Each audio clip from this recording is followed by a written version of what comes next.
Classe virtuelle. Aujourd'hui nous allons parler de l'importance de la diaspora africaine. Et si l'Afrique avait besoin d'une autre diaspora de Jean-Paul Pougala. Leçon publiée le 11 novembre 2011 et présente dans le tome 1 de Géostratégie Afrique. Le mot diaspora désignait dans l'Antiquité la dispersion des Juifs sans territoire. Aujourd'hui il a évolué et élargi à d'autres peuples. Mais le mot diaspora africaine désigne essentiellement les populations africaines déportées comme esclaves du XVIe au XIXe siècle. Pour les populations africaines vivant hors du continent et résultant des récentes migrations, je préfère la terminologie population d'origine africaine. Les Africains de la diaspora étant inappropriés, puisque le mot diaspora n'est pas synonyme de l'étranger, encore moins d'outre-mer. Selon un critère de regroupement par classe sociale, on peut diviser ces populations en trois catégories. Il y a le migrant traditionnel qui naturellement occupe le bas de l'échelle sociale dans les pays de destination. C'est malheureusement la très grande majorité des migrants africains, environ 90%. Il y a les cadres, les entrepreneurs, les professions libérales et les politiciens qui sont environ 9% et le restant 1% composé de personnes fortunées qui vivent dans des quartiers huppés. Ils ne travaillent pas et pour la plupart, ils n'ont jamais travaillé, parce qu'ils sont les frères, sœurs, cousins, cousines, amants des politiciens et des fonctionnaires africains et vivent grâce à un système généralisé de corruption et de détournement de biens publics qui gangrène leur pays d'origine. Lorsque des opérations de lutte contre la corruption les privent de leur rente, ils se découvrent alors les plus virulents opposants au système. Dans certains pays, ils vont jusqu'à financer des rébellions armées pour reprendre le pouvoir perdu. Toutes les trois catégories ont quelque chose en commun, ils souffrent tous de ce que j'appelle le syndrome du ghetto. Même si dans leur pays d'accueil ils n'ont jamais démontré de vanter la moindre compétence dans un domaine spécifique, pour eux, le seul fait d'habiter sans participer à la vie publique de Paris, Washington ou Londres devrait être suffisant pour être vu comme l'expert pouvant résoudre tous les problèmes du continent africain liés à l'économie, la finance, la politique, le juridique, la technique etc. Ils savent tout, sur tous les sujets. Aux multiples rencontres hebdomadaires ils parlent de funérailles, anniversaires, mariage, remariage, baptême des enfants etc. Avec des conséquents déplacements intercontinentaux, jamais de la création de richesses, ils ne parlent jamais de ce qui sert à l'Afrique. Ils vivent en circuit fermé de la médiocrité, avec des comportements tout aussi achroniques. Aux USA, 95% des enfants asiatiques vont à l'université, contre 12% des enfants africains qui sont pour la plupart destinés à la prison parce que l'irresponsabilité des parents aidants. Ils s'installent dans une délinquance qui est tôt ou tard exportée vers les pays d'origine des parents, salissant au passage l'image de ces pays. C'est dans ce contexte que de plus en plus en Afrique, on fait le choix de faire participer les ressortissants de chaque pays résidant à l'étranger à l'effort de développement sans au préalable se préoccuper de la qualité et de l'opportunité des contributions. C'est comme si on signifiait que l'astrophysicie Modibo Diarra ne pouvait être utile qu'à son pays d'origine le Mali. Malheureusement, c'est la logique du laxisme qui caractérise les gouvernements nationaux et jusqu'au niveau de l'Union africaine affronter ce sujet de grande importance pour le continent. Lors du sommet des chefs d'État africains à Lomé en 2000, la déclaration finale avait prévu d'organiser une conférence regroupant 500 intellectuels de l'Afrique et de la diaspora pour réfléchir au rôle des intellectuels, artistes et hommes de culture dans la construction de l'Afrique. C'est quoi un intellectuel? Ce choix est sur la base des diplômes ou des publications. Si c'est sur la base des diplômes, à partir de quel niveau commence-t-on? Bac plus 2, plus 4, plus 10. Et si c'est sur la base des publications, combien de livres faut-il avoir publiés? Et sur quel thème? C'est ainsi que les 7 au 9 octobre 2004 sous le patronage du président de la Commission de l'Union africaine, UA, Alpha Omar Konaré et du président sénégalais A. Wade, avait lieu cette première conférence dite « Des intellectuels d'Afrique et de la diaspora », avec pour thème « L'Afrique au XXIe siècle, intégration et renaissance ». Comme on pouvait le prévoir, la montagne a accouché d'une souris.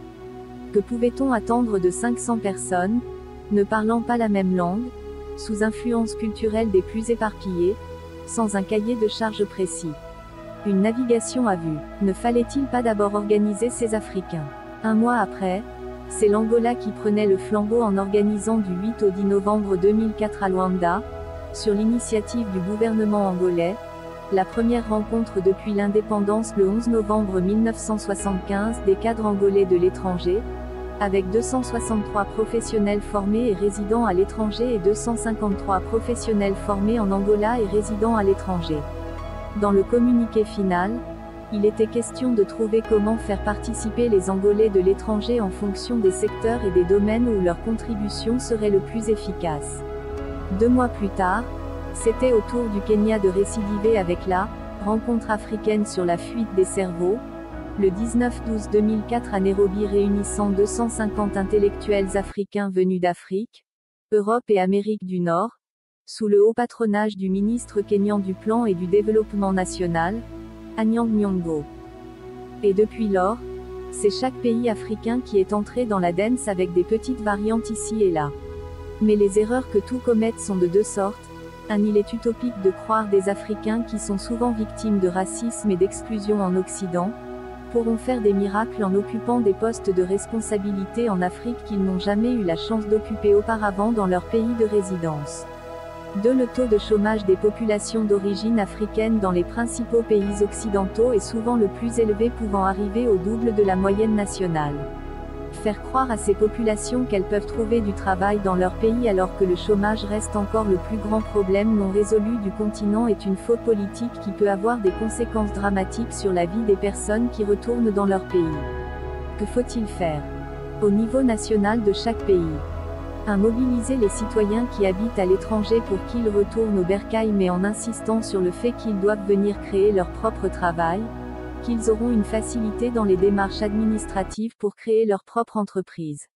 2. Éduquer ces citoyens à s'impliquer davantage dans la vie politique, administrative et politique de leur pays d'accueil afin qu'ils mûrissent de l'expérience qui pourra ensuite être utile en Afrique. 3. Entraide de la communauté pour les ressortissants les plus démunis, comme éducation à l'humanisme, car il est impensable qu'un Malien vivant à Paris qui a été indifférent au sort des Maliens les plus démunis de sa ville, prétende par la suite de s'occuper du destin des Maliens du Mali sur le plan continental.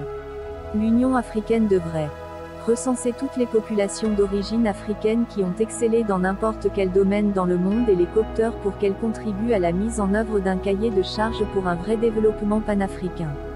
Tous les inventeurs d'origine africaine doivent être impliqués dans les débats pour l'industrialisation. La médiocrité sert d'exemple dans beaucoup de pays africains. Il faut marquer une rupture et offrir à la population des modèles d'excellence, des références incontestables. À titre d'exemple, dans le domaine du cinéma, est-il imaginable de faire une rencontre africaine sans réussir par tous les moyens de convaincre Charlize Theron qui vit à Hollywood, de faire partie de l'équipe de réflexion? Charlize Theron est la première actrice sud-africaine qui a remporté l'Oscar de la meilleure actrice pour son interprétation dans Monster, en 2004. Cette même année, elle a signé un contrat avec John Galliano pour prêter son image aux publicités du parfum J'adore de Christian Dior. À ce jour, elle est l'ambassadrice des parfums Dior. Depuis lors, elle gagne pour chaque film comme actrice, 10 millions de dollars.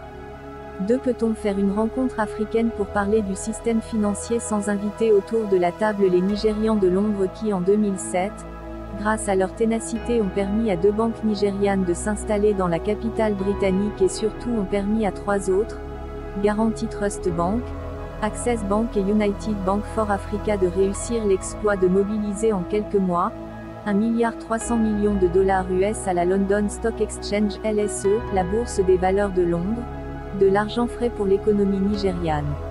Sans passer par les humiliations et les tracasseries du FMI ou de la Banque mondiale. Ces valeureux Africains faisaient-ils partie du casting de la dite diaspora africaine, invitée par l'Union africaine à Dakar ou à Durban? Voici l'exemple suivi par 2 pays, l'Inde et la Chine, qui émergent grâce aussi à ses enfants d'ailleurs. L'Inde. L'Inde a pris son envol en s'appuyant sur ses ressortissants qui avaient déjà réussi à émerger individuellement partout dans le monde. Elle a ainsi pu réunir ses ressortissants autour de la GOPIO, Global Organization of People of Indian Origin, avec ses 22 millions d'inscrits dans 125 pays.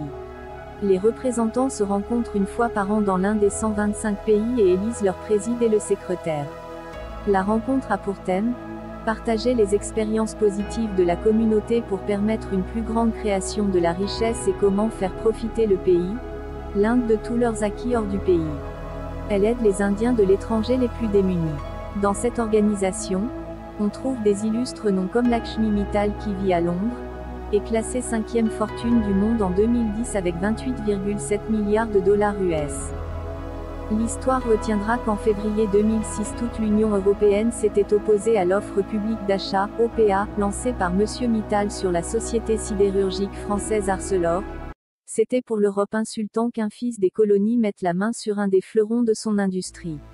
M. Mittal a attendu que le président français Chirac aille en Inde pour signer pour 3 milliards de dollars US de contrats entre autres, de livraison de 43 avions Airbus à la compagnie nationale Indian Airlines et le partenariat pour la construction en Inde de satellites, pour le précéder et expliquer à la presse et sur les principales chaînes de télévision indiennes que le refus européen était motivé par du racisme parce qu'il était indien tout en expliquant l'inutilité de collaborer avec des gens qui en eux-mêmes sont xénophobes et ne vous voient que comme de colonisés, qui ne doivent jamais les dépasser.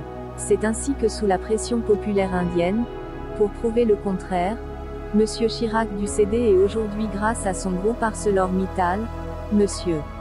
Mittal est devenu le premier sidérurgiste mondial. Comme quoi il n'y a que les populations d'origine africaine que vous pouvez impunément appeler des racailles et avoir le mois suivant un bain de foule en Afrique, avec autant de tapis rouges que les officiels déroulent à votre passage. La Chine. En Chine, tout le monde parle aujourd'hui du succès de la Chine dans presque tous les domaines, mais on oublie très vite qu'elle s'est appuyée sur sa population qui avait mûri de l'expérience d'excellence en Occident pour démarrer son développement, de la bombe atomique chinoise aux missiles balistiques.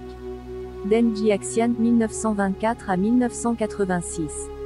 PhD à seulement 26 ans en physique nucléaire à l'université de Purdue, dans l'État de l'Indiana aux USA est le père de la bombe atomique chinoise. Lorsqu'en 1958 les soviétiques rompent avec la Chine, celui qu'on appelait « l'enfant savant » prend la tête d'une équipe de 28 physiciens chinois. Objectif : doter la Chine de la bombe atomique. Et en 1964, il offre à la Chine sa bombe atomique et alors que les Américains avaient mis 7 ans, il met 2 ans et 6 mois pour doter la Chine de sa première bombe à hydrogène. Deng Xiaoxian se sacrifie 2 fois pour son pays. La première fois c'est de s'isoler de son épouse pendant 10 ans en s'enfermant dans son laboratoire pour trouver ces 2 bombes et le deuxième sacrifice qui lui coûtera la vie, c'est lorsqu'à cause d'un essai raté, les fragments radioactifs non explosés tombent sur le sol. Pour éviter la contamination des terres, il va le prendre lui-même, en sachant bien qu'il en mourra. La Chine a su tirer profit des apports de ses fils d'ailleurs dont l'Afrique pourrait s'inspirer. Yang Jianing, premier prix Nobel chinois, il le gagne en 1957 en physique à l'âge de 35 ans. Il le partage avec un autre chinois américain comme lui, du nom de Li Zhendao Xun Daoli. Uhuru Khan, PhD à la Washington University à Saint-Louis en 1947, expert en anatomie. Huang Weilou Critter de Solid Missile Stratégique, PhD à la Imperial College Londres 1947. Wang Xuan, créateur de la photocomposition numérique, mort le 13/2/2006 à l'âge de 70 ans. Zhang Xianton, père de la neurophysiologie chinoise, PhD à la Yale University en 1935. Shen Nenquan, père de la métallurgie chinoise, PhD à la Yale University en 1950. Qian Shuizhen, père du premier missile et de l'industrie aéronautique. Diplômé de la MIT, Massachusetts Institute of Technology, et de PhD en aérospatiale et en mathématiques en 1939 à la California Institute of Technology aux USA. Il travaille ensuite aux États-Unis avant d'être coopté par la Chine. Etc. etc. Conclusion. L'Afrique doit faire la chasse à ses meilleurs talents où qu'ils se trouvent. Cela permettra d'éviter d'importer la médiocrité fût-elle de ses propres fils. C'est le prix à payer pour rivaliser avec le monde. L'Afrique doit enseigner à ses fils et filles d'Afrique et hors du continent que chacun doit exceller dans ce qu'il fait, Et là où il se trouve et seulement à ces conditions il pourra être utile à son pays, à son continent. Jean-Paul Pougala. Genève, le 11/11/2011. Si vous avez aimé la vidéo, alors cliquez sur j'aime, abonnez-vous et surtout activez la cloche de notification pour être informé de nos différents cours virtuels.